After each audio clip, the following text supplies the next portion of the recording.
Quand on parle du mot cancer, la première chose que les gens voient, c'est la mort.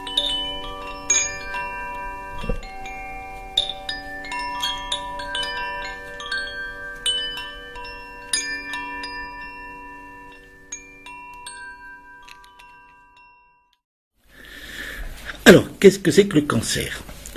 Donc, comment on peut envisager les choses? On imagine, par rapport à la médecine officielle ou à la naturopathie, on imagine que le cancer, ce sont des cellules désobéissantes qui ne répondent plus à l'ordre général de l'organisme et qui donc vont envahir, en plus voyager, coloniser d'autres tissus. Bon. Alors tout ça, c'est du délire au sens des lectures de la réalité. Nous savons de façon absolument certaine que, à part les cellules de leucémie, jamais personne n'a pu observer de cellules cancéreuses en voyage. Donc ça, c'est quelque chose qu'il faut mettre de côté. Le mythe des métastases n'existe pas.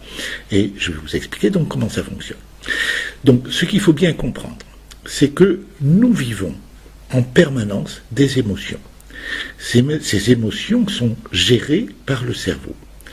Et le cerveau, vous le savez, c'est une structure extrêmement complexe.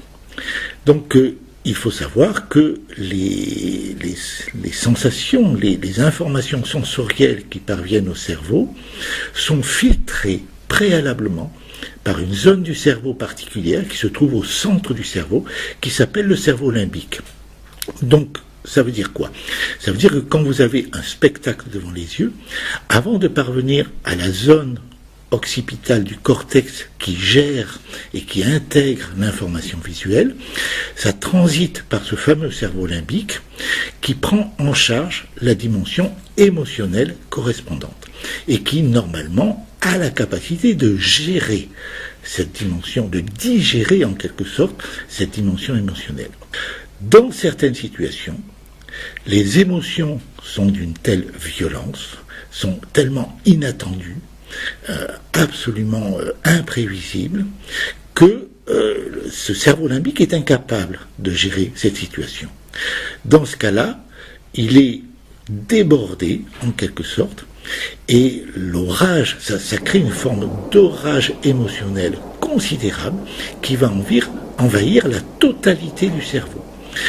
S'il envahit la totalité du cerveau, vous vous retrouvez automatiquement dans une situation où vous ne pouvez plus manger, parce que l'appétit est coupé, vous ne pouvez plus dormir. Ce qui fait que, à la longue, on peut à la rigueur vivre sans manger, mais on ne peut pas vivre sans dormir. Ça, c'est pas possible. On ne peut pas survivre si on ne dort pas. Donc, on est en danger de mort par rapport à cette situation-là. D'autre part, le stress est tellement important qu'on va en perdre toutes les informations de prudence auxquelles nous sommes habitués. C'est-à-dire que si vous prenez votre voiture, eh bien vous allez oublier de respecter la priorité à droite, les stops, les feux rouges, et l'accident est quasi inévitable. Donc vous êtes quelque part en double danger de mort. Danger de mort par épuisement, danger de mort par risque d'accident, par imprudence. Parce que vous êtes accaparé par ce stress. Donc dans cette situation, le cerveau, qui est notre pilote automatique, qui fonctionne comme un ordinateur, avec des informations logistiques, avec des programmes qui nous sont installés depuis notre conception, le cerveau va mettre en œuvre une sorte de soupape de sécurité, si vous préférez une bouée de sauvetage. Si vous tombez en mer, eh bien on vous envoie une bouée de sauvetage, c'est là pour vous sauver la vie. Alors comment ça se passe? Eh bien, cet orage cérébral va être, si vous voulez, le cerveau va choisir une réponse à cette situation conflictuelle qui sera, en fonction de ses moyens limités, la plus adaptée possible. Et il va missionner une région du cerveau, une région particulière qui va faire office de paratonnerre et qui va récupérer cet orage cérébral. Et ça peut se faire en quelques minutes. Ce qui fait que vous êtes en situation de stress monstrueux, et bien très rapidement, vous retrouvez votre sang-froid. Vous retrouvez la capacité de manger un minimum, vous retrouvez la capacité de dormir un minimum, et vous retrouvez surtout la capacité d'éviter l'accident, de respecter les règles de prudence élémentaires et de ne pas vous foutre en l'air, quoi.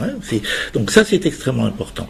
Voilà. Une fois que cet orage est focalisé sur cette zone du cerveau qu'on appelle le foyer de Hammer, en souvenir du docteur Hammer, eh bien, le foyer de Hammer, les neurones correspondants, vont transformer cette énergie négative en une énergie de survie, en une énergie donc positive.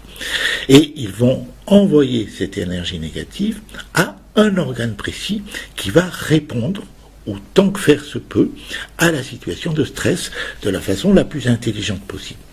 Cette réponse, elle va se traduire par une hyperstimulation de l'organe concerné.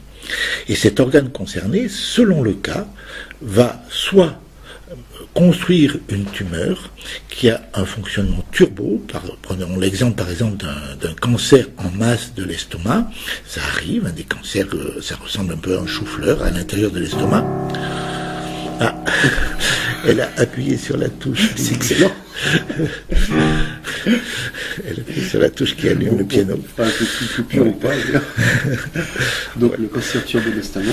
Voilà, donc le cancer turbo de l'estomac, le docteur Hammer a pu démontrer de manière rigoureusement scientifique que avec le suc sécrété par ce cancer de l'estomac, la digestion d'une boulette de viande se fait 10 fois plus vite qu'avec le suc gastrique normal.